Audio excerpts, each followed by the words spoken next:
song. Welcome to Hello Chaos, the weekly podcast exploring the messy and chaotic lives of founders, entrepreneurs, and innovators. Every week, we talk to entrepreneurs from different industries at different company stages, all shapes and sizes, all over the country. We hear real, raw, and unbiased founder stories, and it's why our mantra is where aha meets oh shit. We drop new episodes every Sunday. Founders can listen to us on a lovely Sunday afternoon or maybe a drive into work on the Monday afterwards. HelloCast is one of the many resources brought to you by Orange Whip. That's Orange Whip, WIP for work in progress. We are a multimedia company dedicated to serving founders and entrepreneurs in affiliate cities through hyperlocal media platforms that are designed to inform, inspire, and create connections to help founders succeed. Orange Whip is an all in one content hub for founders with fresh and engaging stories, curated calendars, and local dynamic roadmaps to help them navigate their local entrepreneurial ecosystem. We've really done all the hard work for founders, so they only need to go to one trusted source to find the local information they need. My name is Jennifer Sutton. My friends and family call me JJ. I am the founder of Orange Whip and will be your host today.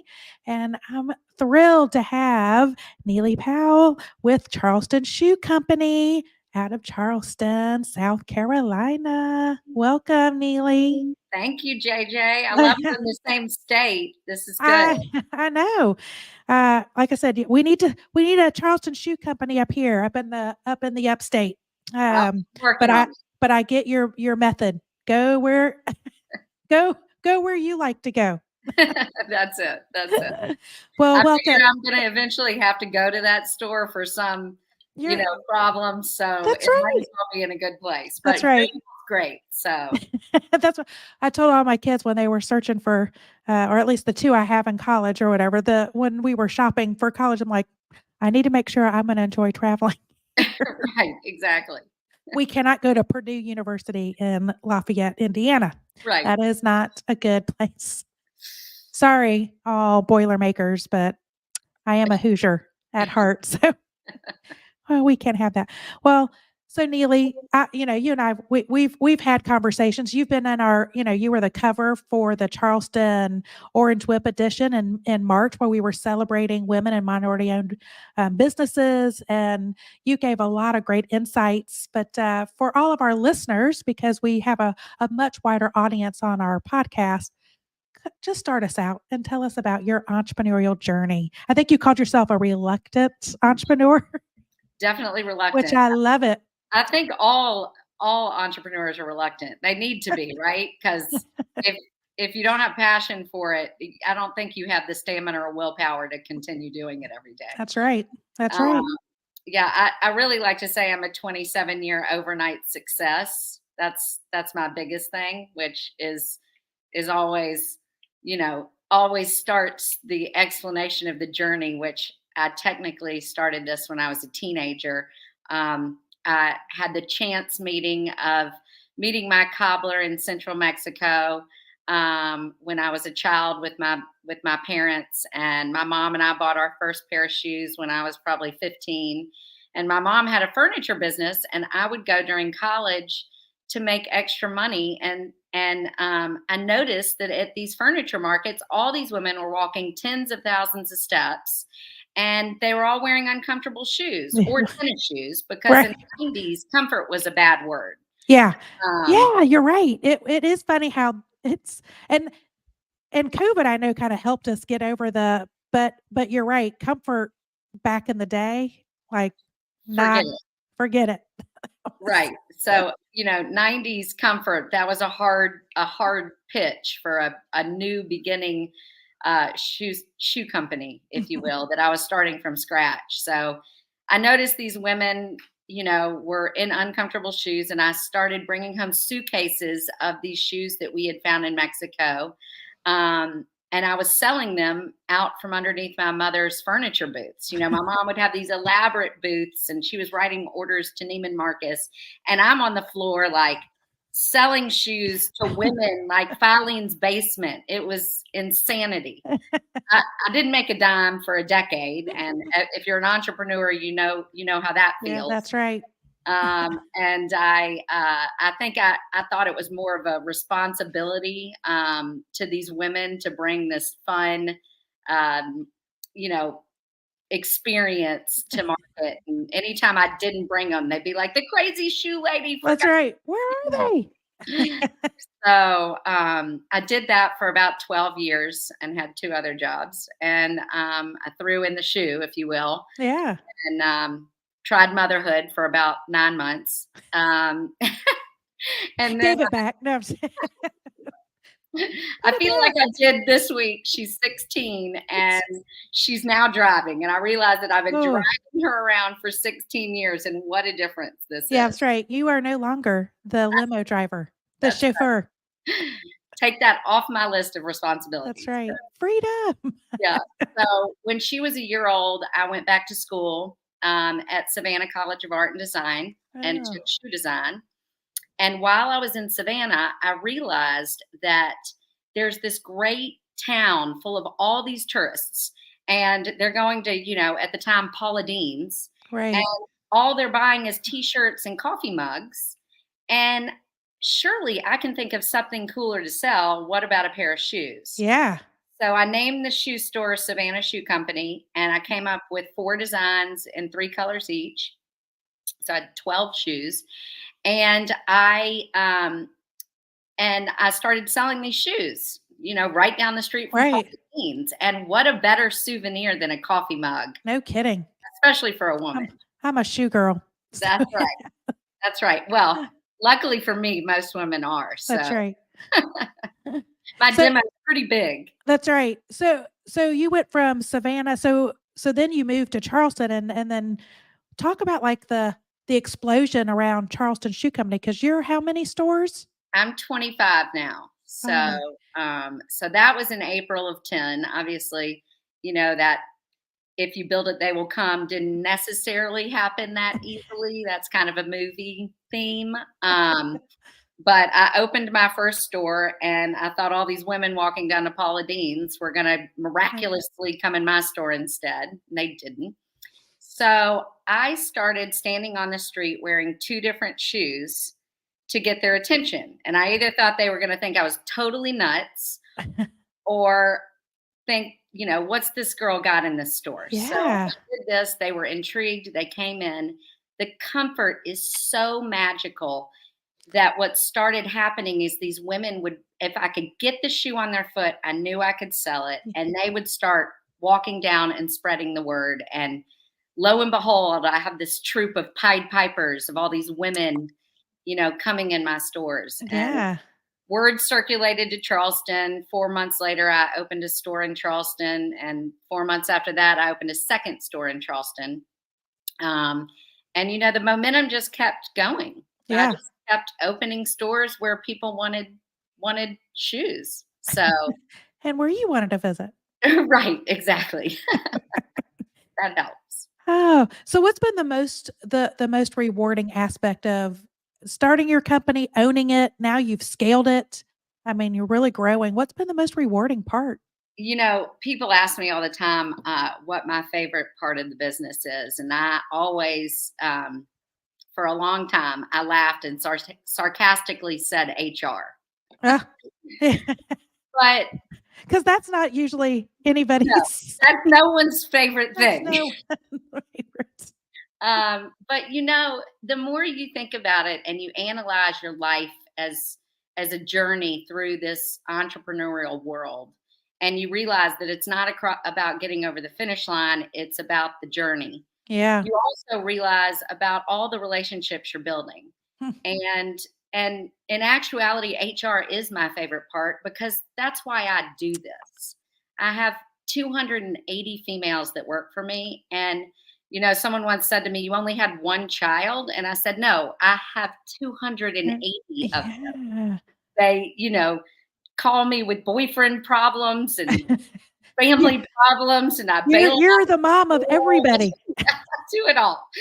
So, but that's it. And it doesn't stop there. It Yeah. doesn't stop with employees that are my family members that I watch them have children and they watch my child grow up and I'm at their weddings and, all these things. But it's also about the relationships we build through our customers. Yeah. And, my dad always said every business is a people business. Mm. And in the big grand scheme of life, that's really what we should all strive for, is to be a good person and spread shoe joy, That's right. and meet people and connect with people on a deeper level. I love how you said, just not, we're in the people business, but it's about spreading the shoe joy. That's right. But 280 employees, that is, and all female. Yeah. That Yeah. is Well, amazing. we have 3 men. 3 men. Yeah. But the majority female. So you're also lifting up other women. Yeah, I mean, As I you feel like everyone is their own entrepreneur in this business. I have people that started as babysitters for me, right, in college. And now they're running divisions of my company that they essentially came to me and said, "Neely, let's try this way." And if you're an entrepreneur, it's all about trying things once and probably 3 times and pivoting Right. and reinventing the wheel. And, and I feel like I have encouraged these people to do something they love. And Yeah. as an entrepreneur, how lucky are we that we get to get up every day and do something we love? And That's right. if you can encourage other people to do that, what a gift. That is a gift. What do you think is the biggest, because it is hard work and all that, and but what is the biggest misconception people do have about being an entrepreneur or a founder? Either you're trying to lift others up and go and, get that entrepreneurial spirit, and they come in and they're like, "Oh, I thought it was gonna be bleh."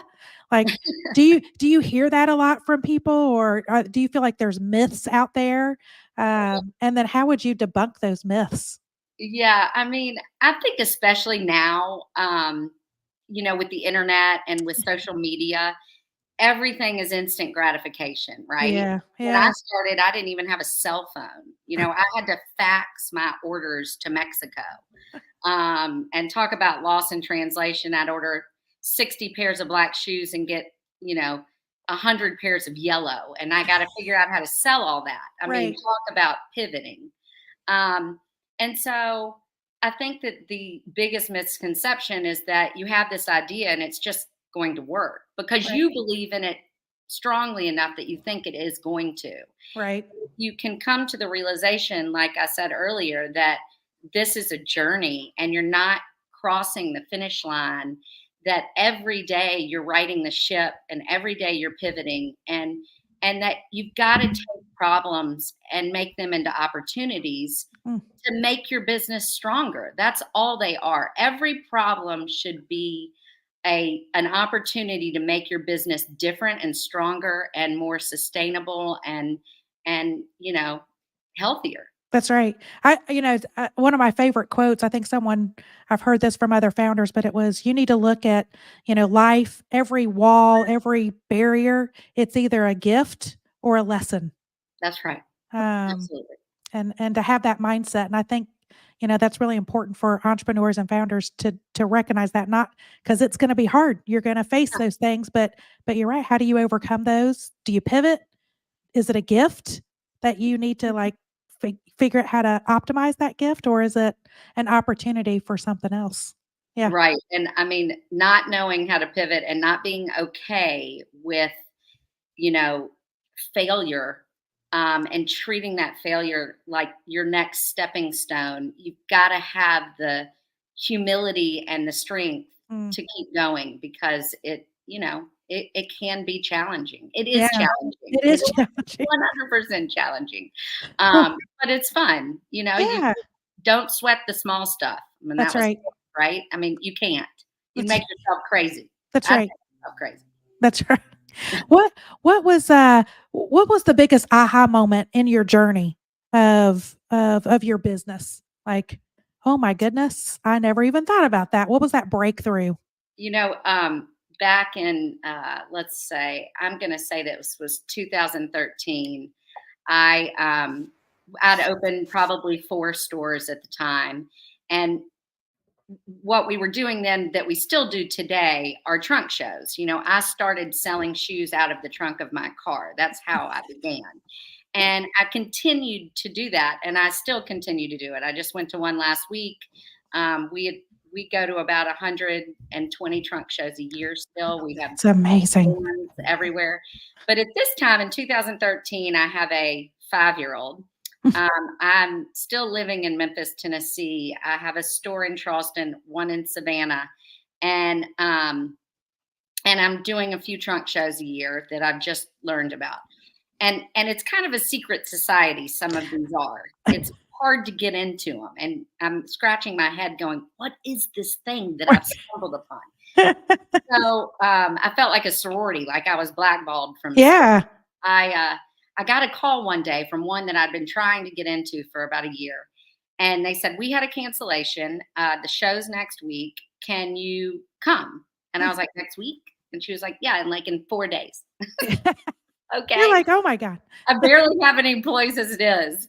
And so I loaded up my Volvo. I got a U-Haul.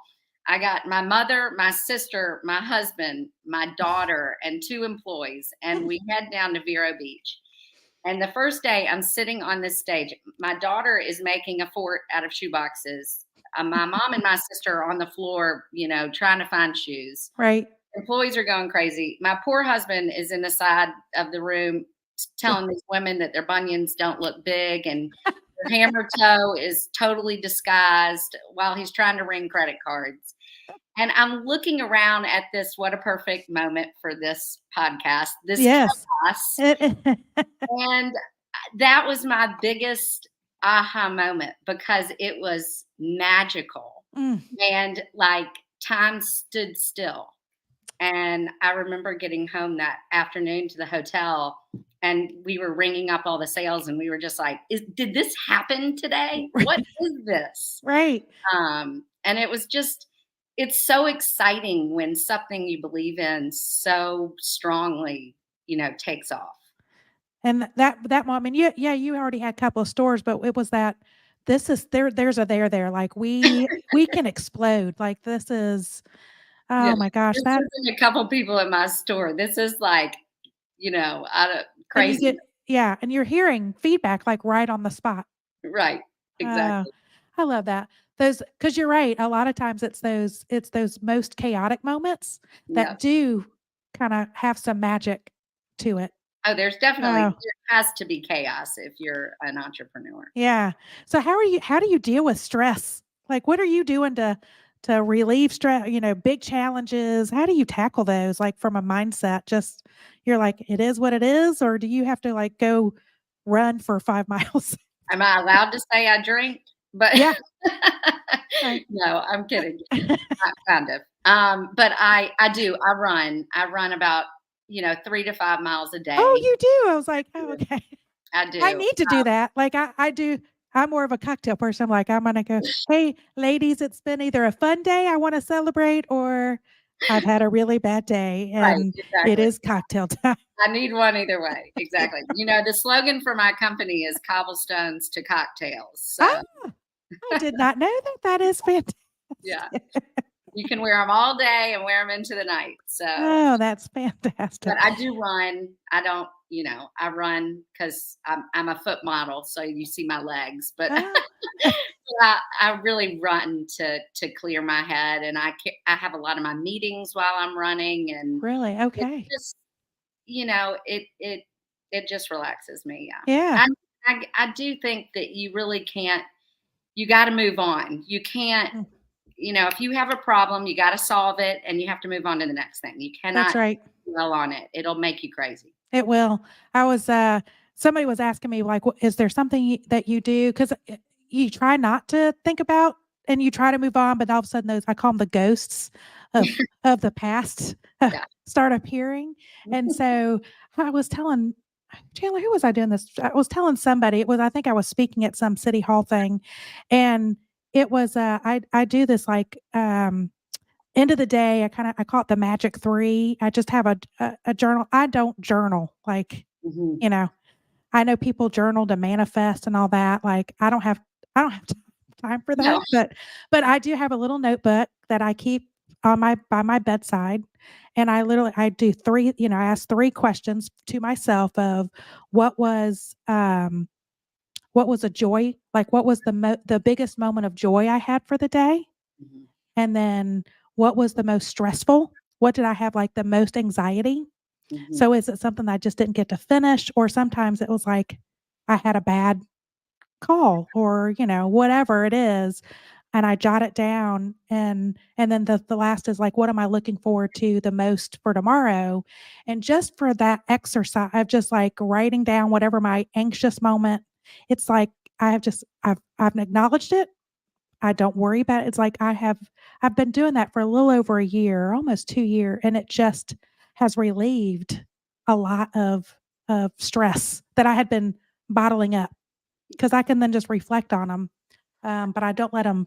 I call 'em like, I don't let those ghosts bother me as much I as love they that. used to. Yeah. Um, My daughter at camp, they do a thing called the rose and the thorn every day. uh, So you pick the moment of your day that was the rose and then the moment of the day that was your thorn. yeah, You know? And and I think bury it. that writing down is so, my little fairies or things that come at in the middle of the Yeah. night, whatever you call that, all the The stuff, go I call 'em, yeah, they're your like ghosts. these creepy ghosts that These creepy ghosts. My creepy ghosts come out, unfortunately, at like 2 a.m., and they kind of hang out with me until about 5. Yep, Yeah.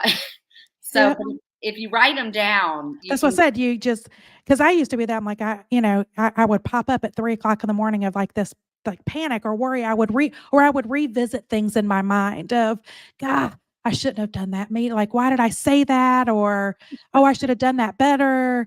And when I just write it down, I've noted, like, I sleep better That's through the right. night, and it's just I Because it don't know makes where I picked that sense up, but to for those out there, it's a great mental exercise. Yeah, things Um, feel so much worse at 3 a.m. yeah, than they do at 6:30. I that's don't know right. what that is. It right, exactly.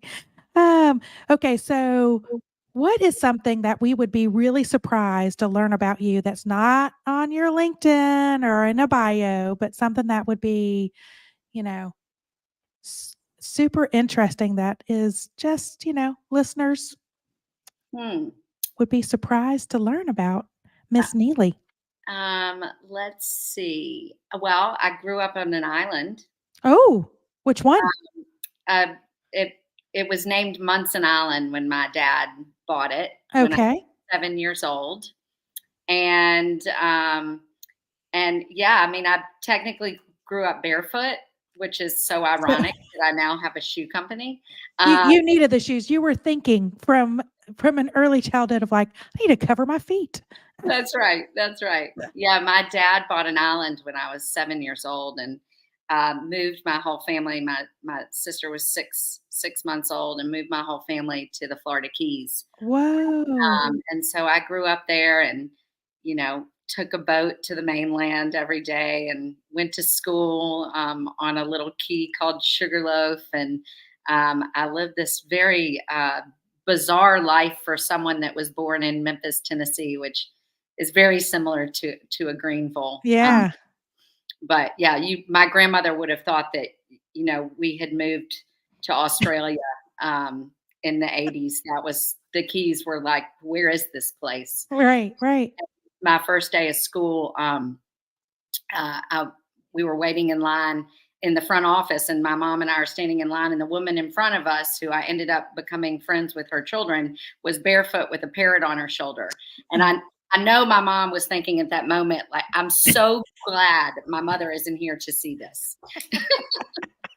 She would be going, "Oh, what have you done? Where are you taking my grandchildren? Exactly. Where are you?" Exactly. Yeah, that's my dream. I want to retire on an island. Yes. 'Cause, yeah, I grew up in the Midwest, and, to get my husband, I think there was, like, he felt like there was a bubble around Indiana of, like, "I can't go outside this bubble." I'm like, "Yes, we can." I was like, "I need to move somewhere that I can wear flip-flops at least 9 months out of the year." That was my mandate of and he was like, "But I need 4 seasons. I have to at least have and we ended up circling around and, we found that's how we found Greenville it was a compromise. And there's some other things that, were things lined up, everything kind of happens for a reason. But no, I was like, he goes, could you really live in a place where it's like, I could live in a place that I could wear flip flops all year round. I don't need seasons. I love it. I love it. Hot, I'll hot, go and with hot. you. Whenever you're ready, just say the word. We'll go get our cocktails and then we I have will. new flip flops now too. Oh, but that you've designed? Yeah, they're just brand new. These are well, pretty dirty. all right.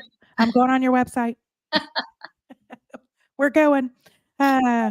So what are two things that if you could pick two things to change about your business right now, what would be the two things you would pick to change? And why? I think that I would change, I would probably change my e-commerce situation. Oh, like make it more accessible or? No, just figure it out. I think that e-commerce is so interesting for me because I started in retail and I'm a retailer at heart. Yeah. And the whole reason I started this business was to give women this experience of the, remember when you grew up and your first shoe store, the first shoe store I ever went to was Buster Brown with my grandmother. And I walked out and I begged her to let me wear the red shoes out the door. And that was so magical. Yeah. And I felt like retail had kind of died in a way. It was there was just a monotony about it. And I'd always brought back the idea that people walk into our stores.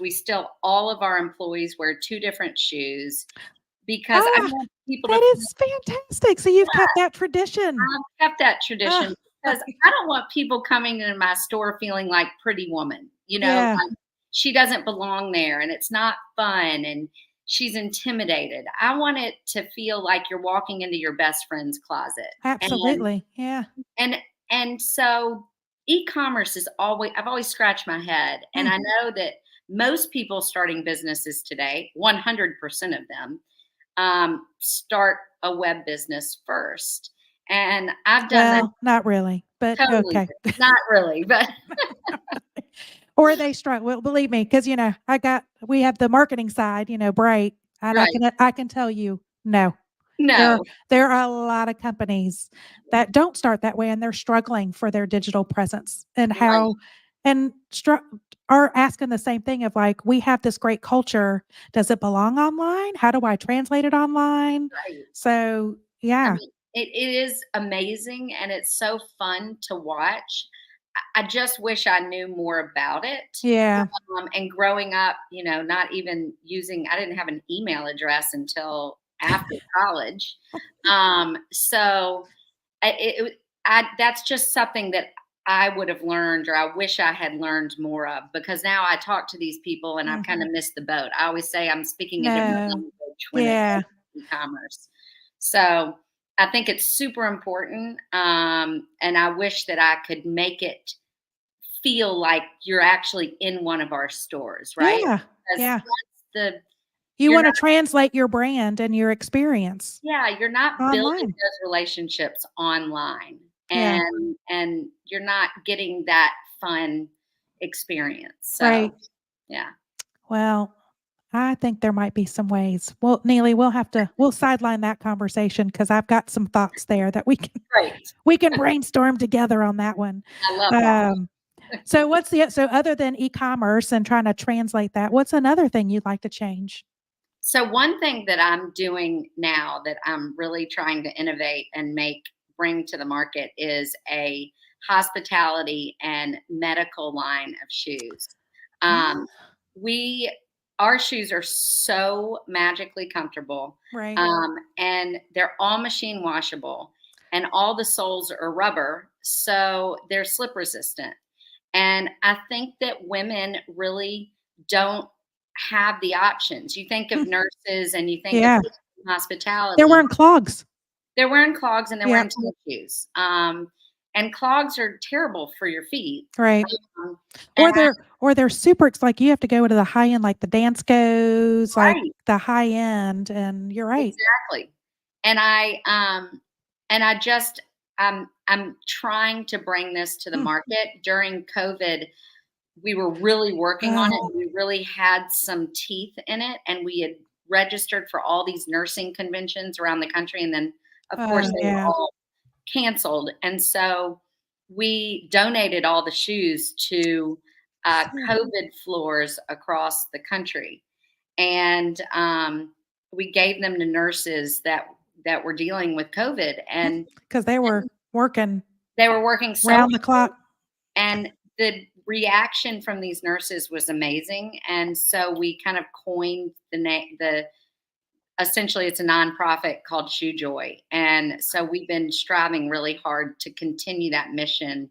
And I'm trying to bring both of those things to the market, Mm.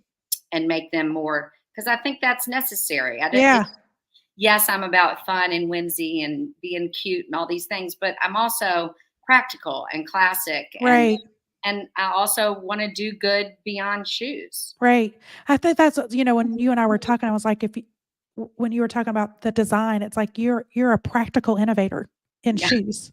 that's right. Like it's that because everything it's practical, it's comfortable, it's got to be, um, I hate to sound boring because but I'm not. it's yeah, but it's not. It's fun.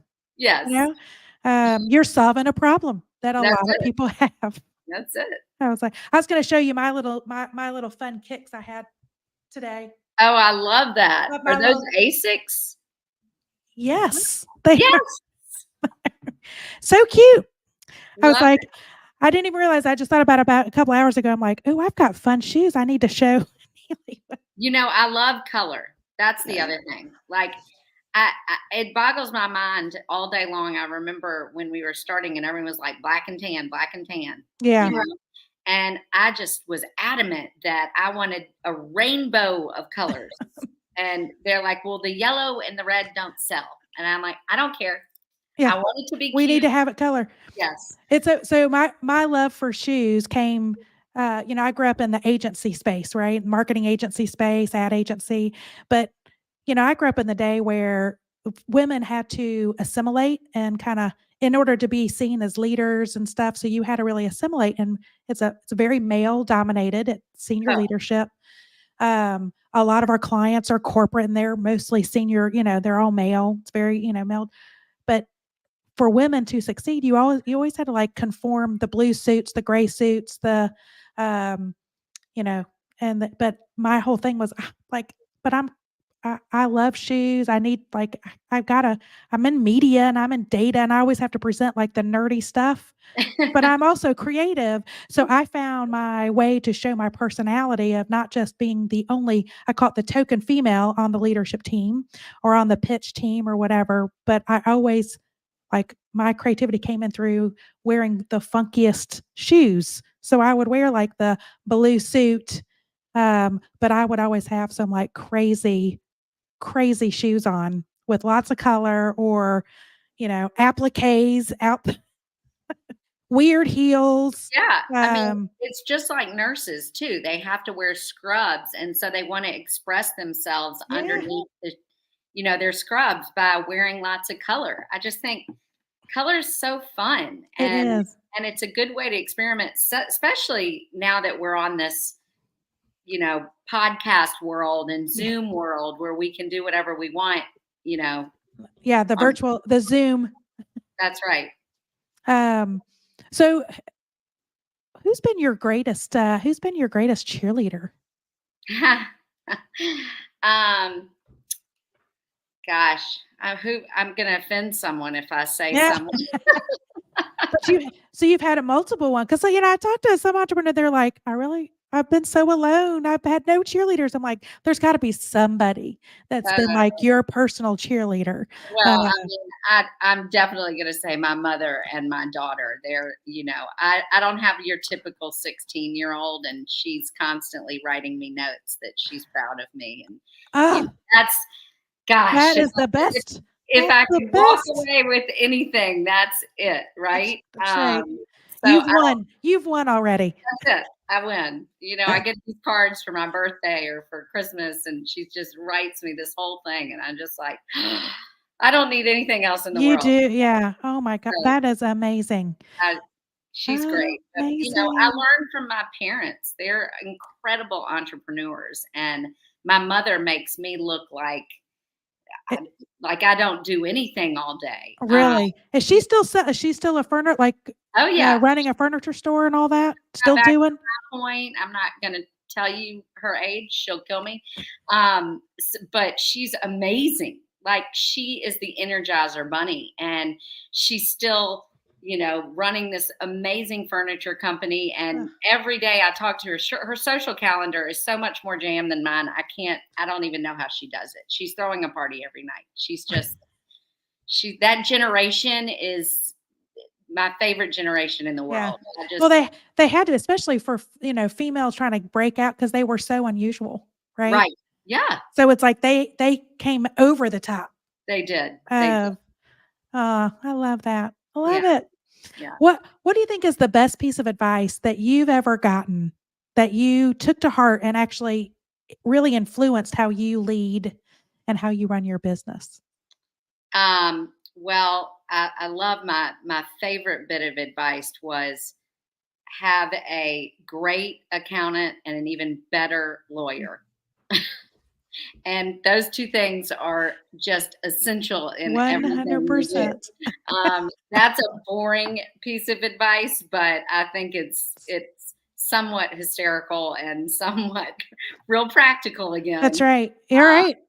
I just you can't do it all, right? Right. There's no way. You have to learn to delegate. And delegating is there's such a fine line because you need to be involved in every aspect of the Mm, business. You have to be humble enough to still do every job that you do in that business, from that's taking right. out the garbage to working in the store to working on payroll. Everything that you do, you have to have the humility to do it all. Right. But at the same time, you can't. And so you have to find good people to delegate to that you trust. Mm, And I think that there's such a fine line there of remaining very involved in the business and delegating at the same time. and So so that it's hard sometimes, well, and you're not always the smartest person in the room. I've Right. been doing this 27 years. That doesn't mean I know how to, figure out my taxes or do payroll or all the things that go in it. I'm not going to study for the bar. I don't have time. So Right. so I think it's really important to surround yourself with people. I think it's hard to find people that are as passionate as you are Mm. in the business. But it's really important to surround yourself with people you trust and people you admire and respect. Oh, that's great advice. Mhm. Very important. All right. My last question. Here we go. And you might have already answered it, but if you had to sum up your entrepreneurial journey, that your one word, what is it? Oh gosh. I think it would be um, opportunity. Mm, I think that would be it. that's Just a that's a good one. making things better and realizing just the foundation of your business from where it came and what you did with everything and staying positive and creating something from nothing. Mm. um, what an opportunity you've had in your life to figure that out. Oh, I love it. I love it. Neely, thank you for being on. You are such a gift. Thank Truly a gift. I'm always amazed how much we're these things go by so fast. We're always out of time. Where can people connect with you? How do you want people to find you, connect with you, or Charleston Shoe Company? Where can they get your shoes? So we have a website, charlestonshoeco.com. You can go in there and see all of our stores around the country. We have 25 right now, from California to Massachusetts to Florida. And you can put in your zip code and find all of the boutiques around the country. We have over 600 now that also sell our shoes. Oh my God. And I you did can not know that. Look, good. Yeah, you can also see all of our trunk shows and events and home shows. We have a lot of women ambassadors around the country, probably over 200 of them that have, Tupperware parties in their homes. Whoa. So we're all over the place, constantly reinventing the wheel and bringing shoes to every street. So you can look us up in all those fun ways. Fantastic. And thank you for joining us, and for everyone, thank you for listening, and if joining us live, I think we've had a couple people on live. Very good. Again, this podcast episode will be published this coming Sunday, available on all podcast platforms. Find your favorite and find us, Hello Chaos Podcast, and like it, share it, help us build a more connected entrepreneurial community. Hello Chaos is brought to you by Orange Whip. That is Orange Whip, WIP for Work in Progress. We're a multimedia company dedicated to serving founders and entrepreneurs in affiliate cities. One-stop content hub just for founders. We are currently in 3 areas of South Carolina, upstate, Midlands, and Low Country, with goals to expand in more markets over the next few years. So every city needs an orange whip. So check us out. And if you'd like to be a guest on our podcast, you can send an email to hello@orangewhip.com. Y'all, thank you for tuning in to Hello Chaos. It is where aha meets oh shit. I'm your host, Jennifer Sutton, JJ, and we will see you again next week.